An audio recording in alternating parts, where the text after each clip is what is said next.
Welcome, Gunrunner.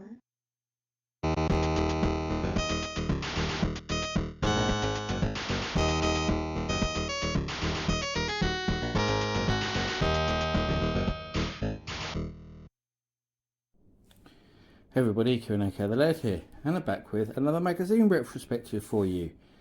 And this one's something a little bit different to the ones I've done before, covering a bit of a different subject, because this is the one, as you can see, which initially was a magazine for the Amiga, Atari ST and PC.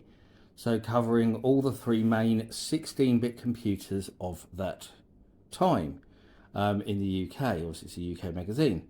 Well, I've looked at ST magazines, I looked at ST Action on the channel in the past. I looked at Ace, which I suppose was mostly 16-bit focused as well. But I think the one was the only magazine at that time which was just focused on Amiga, Atari ST and PC, because there was Zero. But Zero, like Ace, did have bits on consoles and other systems as well. It wasn't exclusively just focused on the 16 bits like the one is. So the one was quite unique for the time. I suppose it was the one, as they said it was. And those of you who remember this magazine or around at the time will probably remember that eventually the one split into separate magazines for the Amiga and Atari ST. I don't think there was the one for PC. I don't think there was. I could be wrong, but I don't think there was. I think there was just the one for Amiga and the one for Atari ST, which actually didn't last that long. The one for Atari ST, I don't think it went more than about a year at most. I do remember buying a couple of issues, mainly for the cover discs, because I never thought it was as good a magazine as ST Action, ST Format, or what's the other one? Atari ST Review, wasn't it? Was the other one, major one. But ST Format was always the best content and cover discs. In fact, it was leagues ahead of the rest, in my opinion. But there we go. So I've got, I picked up in that big magazine bundle I spoke about many times on this channel. I picked up a couple of copies in that, and then just recently I picked up another small bundle of magazines off eBay, random ones, and that had 2 more issues in it. So I've ended up with 4 issues. Looks like I've got here to go through. So I'll split that into 2 episodes and do 2 and 2. Makes the most sense, and then the videos won't be too long. So I've got some of them laid out here. They range from 1990 to... no, they don't. They range from 1988 to 1991. I've got 2 issues from 1990. So we've got quite a broad spectrum of the magazine's life there, actually. Pretty decent. As you can see, this one in the middle here, it's actually only just got a printed cover, because I had one that had no cover on it. And through doing lots of research online, I managed to work out which issue it was. And then I just printed a cover off on the computer, which wasn't quite the right size, because the one is actually a bit wider than A4, but it works, and I can see the cover and I know what issue it is now. So yeah, I'm quite happy with that. So there we go. We'll start off with that issue. So we'll have a look. You'll see there it actually starts at 5, so it looks like the 2 outer pages are actually missing, but then at the beginning it's only ever adverts anyway. So we've only got one half of the contents there. But we can see we've got Blue Max in it. Hard Driving 2, Lemmings, Lynx, Prince of Persia, Stun Runner. Some Dragon's Lair in there. So we've actually got a pretty packed issue there with lots of good stuff in it. So I'll move the magazine into the middle of it.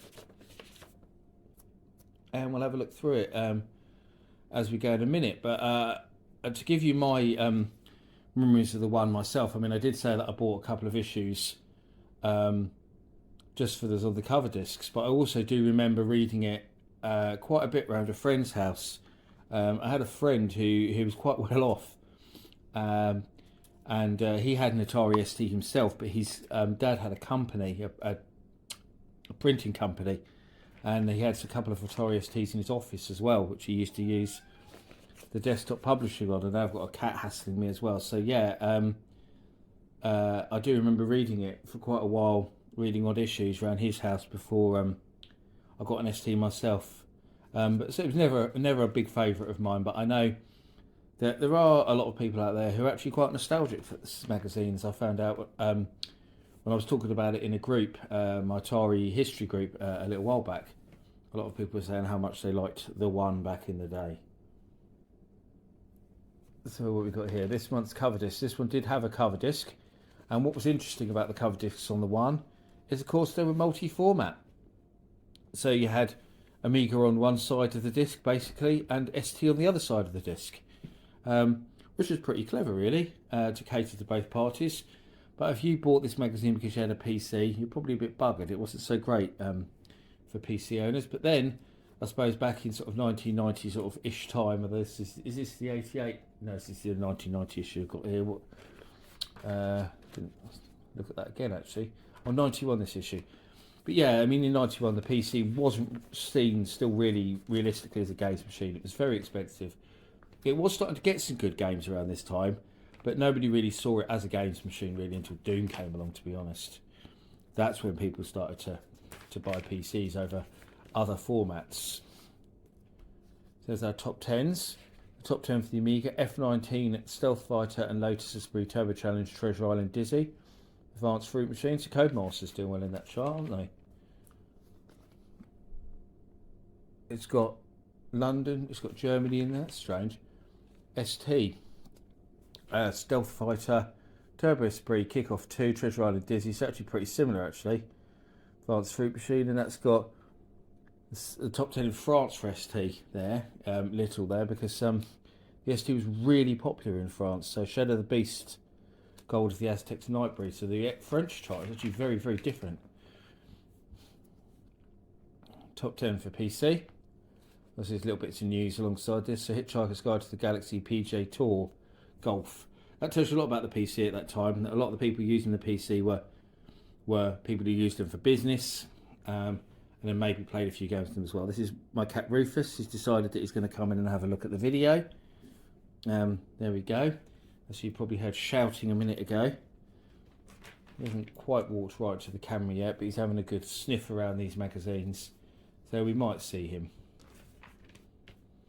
Nice advert there for Defender 2, which was actually done by Jeff Minter, that port. It had Defender and Defender 2 on it, and Stargate, which is actually the same thing, really. It says there 3 games in one. It's not really, because Defender 2 and Stargate are the same thing. For the ST and Amiga, and for those who don't know, ARC, there, you see, it might give it away if you see the address, because it's ARC, PO Box 555, Slough, SL2 5BZ. They're trying to be quite sly there, but ARC was Atari UK. It was a software label they set up, publishing games to the ST and, believe it or not, the Amiga. It does seem strange that ARC supported the Amiga as well. I always found that quite strange. I suppose it's a way to make more money, but you're supporting your rival. Interesting news up there. This is Atari's Big Cat. Atari is developing an advanced 16-bit console which may well be on sale in this country before the end of 1991. So that's talking about the Panther, which is very, very interesting indeed to see that there.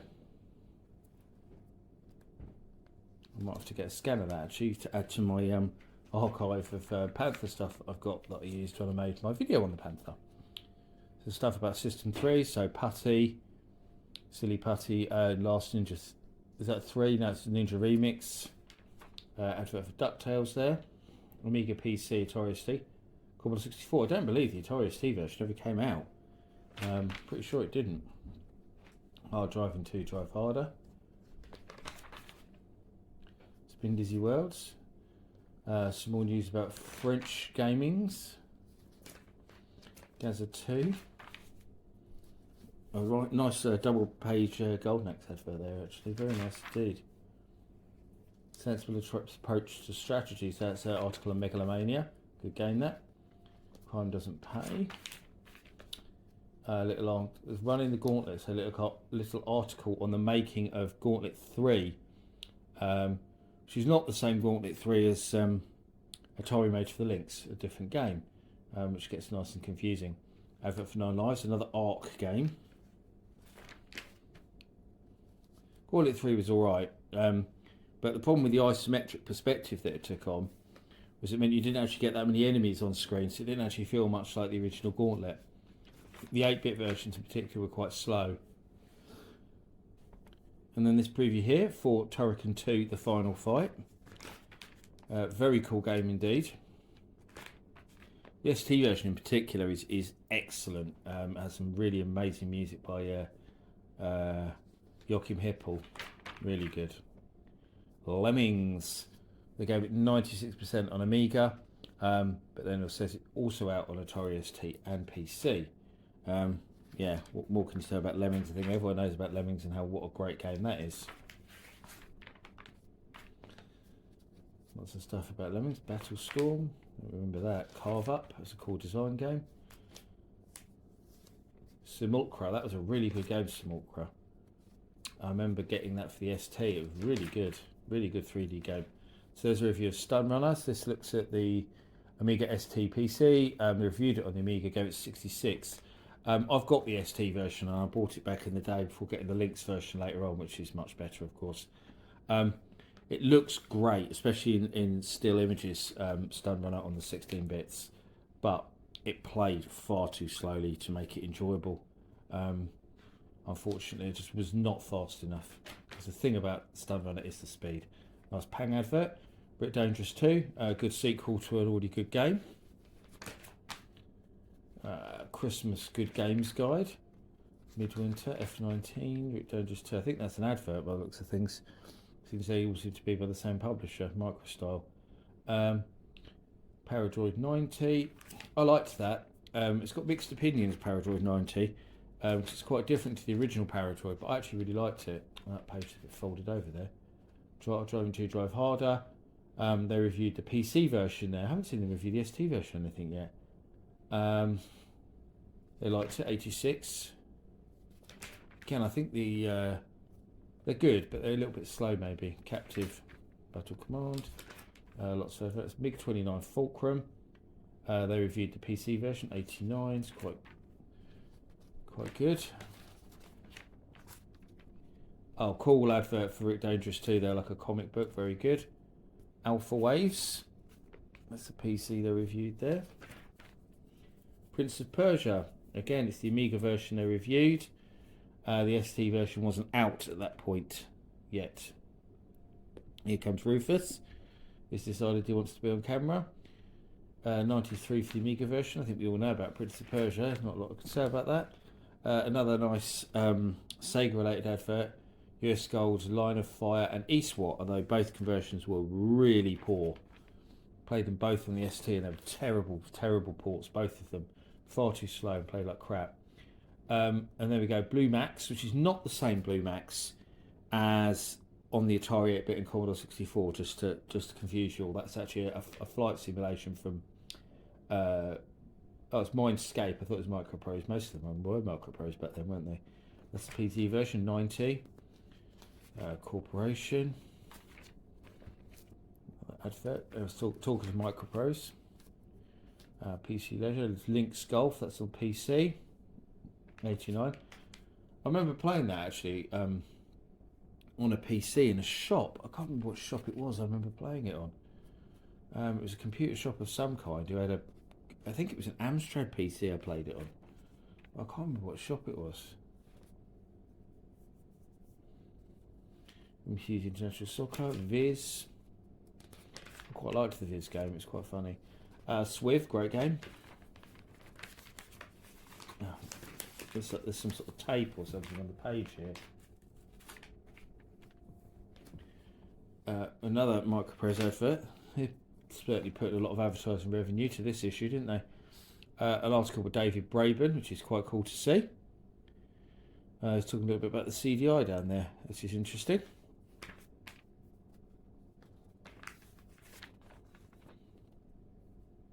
Who Dares Wins, the Darings. So he's talking about Dragon's Lair 2 Time Warp conversions. I remember my friend had the ST version. I think it was the original Dragon's Lair though, and it was on about 8 discs or something ridiculous. It was just so rubbish because you just watched a little animation, press the direction, and then it'd be like switch to the next disc. It was such a pain in the arse. You couldn't really enjoy it because of that. Nice advert for CMVG. But I remember that issue really well. I had that issue because I remember that cover so well. And I remember being quite excited about the idea of the PC Engine Portable. So I would have had my links at this point, so I would have been buying it for links coverage. Judge Dredd. That game was pretty good actually. And one thing I remember about this side-scrolling Judge Dredd game that Virgin did was there was a computer you could go and you could play mini games on it. And I always thought that was pretty cool. Got like Electrocop on the links actually. Advert for Loops there. Seriously underrated puzzle game that. It's the real thing. So talking about virtuality there.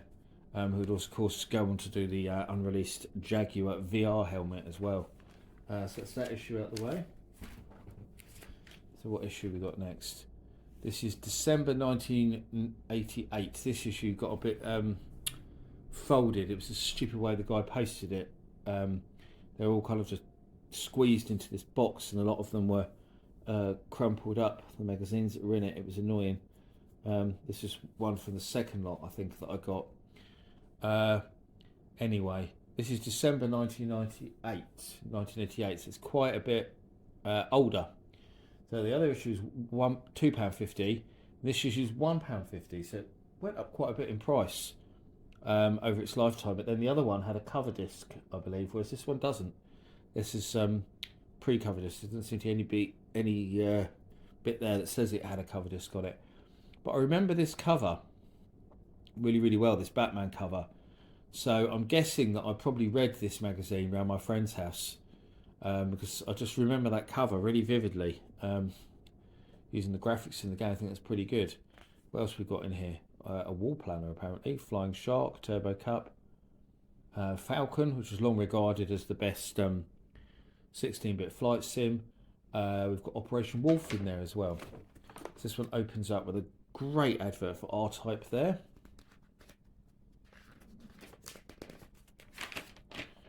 And we're into our contents, so yeah, we've covered a lot of what's in that this issue already actually. While we're talking about it, weirdly I remember that Rainbird advert as well for Weird Dreams, which really was a weird game. Very strange indeed. Who's Who for issue 3. Interesting to see Gary Penn and Gary Witter work for this one. Steve Jarrett. There's quite a few well-known names actually there from the world of video game magazines. News, Damocles, Ultimate Golf by Gremlin, which I think they tacked a license on, wasn't it? Greg Norman's license, I think they put on it. Greg Norman's Ultimate Golf, I think it ended up being called. Grand Monster Slam, news, Driving Force, Mini Golf Magic Bites, some chess game there. Tom and Jerry by the looks of things. Thunderblade down there, Galaxy Force. Oh, that's what Galaxy Force. It's SDI, sorry. Crazy Cars 2, I think that is there. Great advert for IK Plus. Definitely one of my favourite ST games ever. IK Plus, so good. So there's a review for Falcon.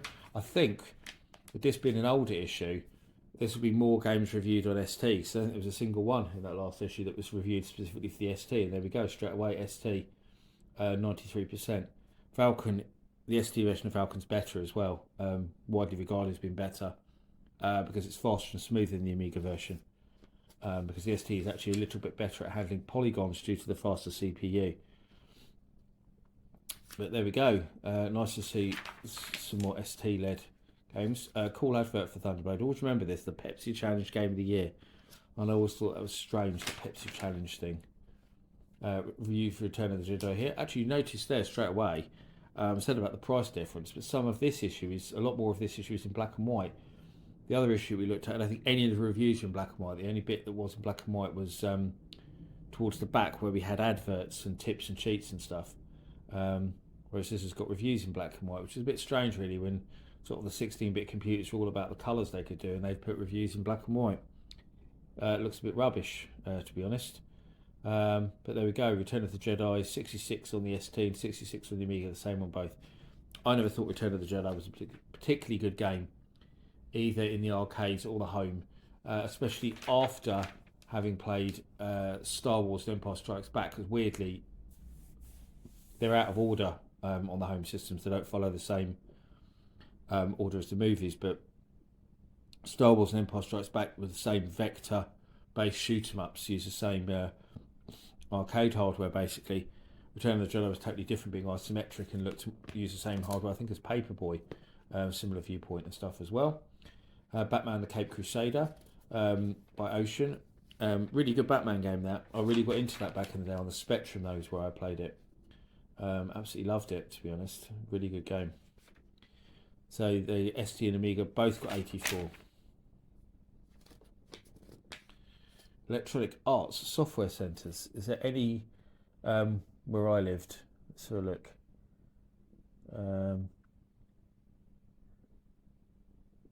Holobyte Computing, 10 Marketplace, St Albans. Yep. The Software Plus. Again in St Albans. Yeah, I remember those. Remember both of those. So yeah, they were both shops I went to. That's cool to see. Joan of Arc's, another black and white review here. On the ST62, I can't say I've ever played that, so I don't know what it's like. By Rainbow Arts, apparently. Power Drone, look at that. Great 3D graphics on that. Again, I don't think I've ever played that EA game. 70 it got though, so not amazing, but decent.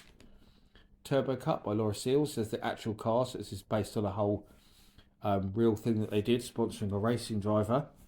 That was kind of a double tie-in a way. I can't remember the guy's name who's associated with the game, but it was a famous French racing driver. He appeared on the box and stuff as well, who drove the Porsche there in the game.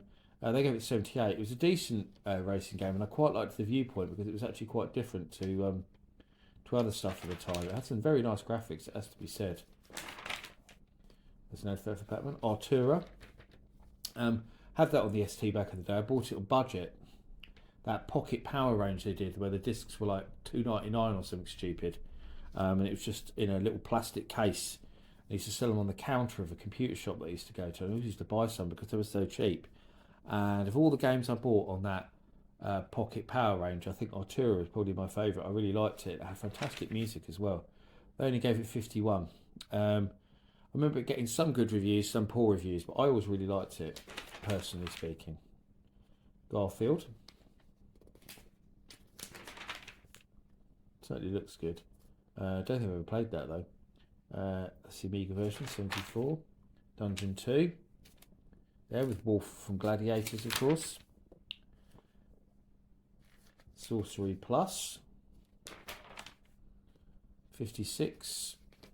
I played that on the Amstrad. I quite liked it on the Amstrad. My friend had it. Speedball.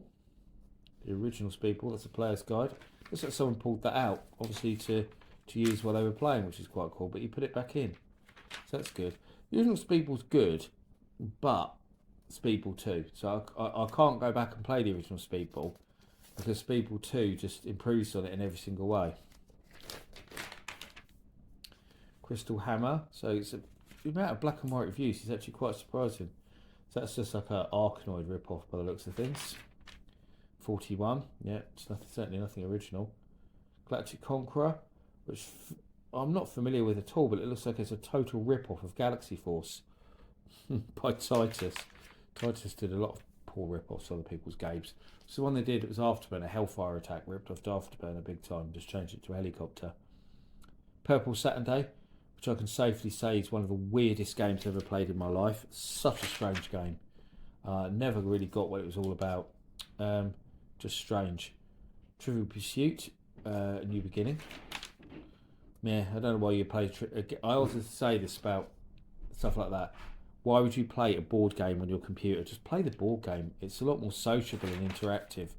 I suppose you can play against the computer if you're playing it on your. It's not a home computer, but it's not the same. Not the same at all. Power Sticks. So that's basically let's go a Quicks clone. Kicks even. I still mistakenly say Quicks, but it's pronounced Kicks. Yeah, they gave it 52. I might have to look that up actually, because I really like anything to do with kicks. Love it. Phantom Fighter. Emerald Software. What did they give that? I've never played that, I have to say. The Amiga they reviewed, 80. There's the Monsters. Had that on the Spectrum. Such a frustrating game. 16-bit state of the art. So we've got Rambo, Victory Road, Guerrilla War, Where Time Stood Still, Daley Thompson. Cool to see. 1943 review, again in black and white. ST version 45. I think it's a decent port. I don't think it's that bad. A bit harsh, that really. Malcolm. Fish by Magnetic Scrolls. Adventure game. Guessing they liked that. Yeah, they did. 80. So US Gold stuff. Lead Storm, which is amazing. Impossible Mission 2, good. Gauntlet 2, it's amazing. Just said about 1943. Tiger Road was good. The Games, The Deep, California Games, of course, good game. Right, Flying Sharks, which you've got a review in colour, whoopie-doo. There we go. ST version 76. Yeah, that's probably about right, actually. I'd agree with it. And what was I saying about Hellfire Attack? That's weird. I didn't actually realise it was in this issue. So there we go, 38. Probably fair, because it's an Afterburner rip-off, and it's not a very good one either. I had the Spectrum version, which was crap. Operation Wolf, nice colour review of that game. 89, it's probably about spot on actually. Demos. So public domain. So they're talking about stuff you can download. That's sort of so down there, isn't it? Some arcade stuff. Robocop in the arcades was great. Played the hell out of that on holiday in Barry Island. Power Drift. Brilliant game. The sit-down version of Power Drift is pretty much unbeatable. Truxton, classic shooter. Tower Plan. Looks like a Mr. Do game there, but I don't know what it is. Yeah, but it certainly looks like a Mr. Do game. Land of Technology, so talking about Japanese stuff.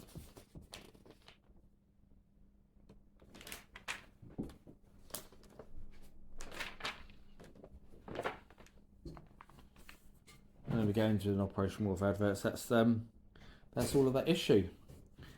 So yeah, it was a decent magazine. I certainly didn't like the amount of black and white reviews in that issue though at the beginning. It probably wouldn't have bothered me so much back in the day, but it seems strange now seeing that many reviews in black and white, especially when, as I said, the 16 bits were meant to be all about their amazing graphical capabilities. It seems you're doing it a bit of a disservice by having so many images in black and white. But there we go. I'd love to hear your memories of the one. Did you agree with the scores for those games, and did you buy this back in the day? Did the black and white pages bother you, etc.? Also love to hear your thoughts and views in the comments, so please get typing. And I've been the Laird. I thank you for watching, and I'll see you all again for another video very soon, including part 2 of my look at the one. Thanks for watching. Bye bye.